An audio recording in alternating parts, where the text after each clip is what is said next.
কাশ্মীরে হামলা ঘিরে কূটনৈতিক যুদ্ধে লিপ্ত ভারত পাকিস্তান। চিরধরা সম্পর্কের অবনতি দৃশ্যমান। ওয়াঘা সীমান্ত, সিমলা ও সিন্ধু পানি চুক্তি স্থগিত সহ নানা সিদ্ধান্ত নিয়েছে দিল্লি, ইসলামাবাদ।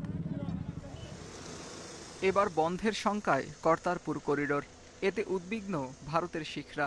এই পথে পাকিস্তান যান ভিসা ছাড়াই। শিখদের অন্যতম প্রধান মন্দিরটি অবস্থিত দেশটির কর্তারপুরে। সেখানেই মারা গিয়েছিলেন শিখ ধর্মের প্রতিষ্ঠাতা গুরু নানাক। মন্দির দর্শনে কারতারপুর যেতে পারছি, এজন্য আমরা আনন্দিত। তবে ভারত সরকারের সীমান্ত বন্ধের সিদ্ধান্ত আমার পছন্দ হয়নি। আমরা চাই সীমান্ত খোলা থাকুক, যাতে কারতারপুরে যেতে পারি। কারতারপুর করিডোর খোলা রাখার জন্য আমি ভারত সরকারকে আহ্বান জানাচ্ছি। একই সাথে কাশ্মীরে হামলায় জড়িতদের বিচারের দাবি জানাই।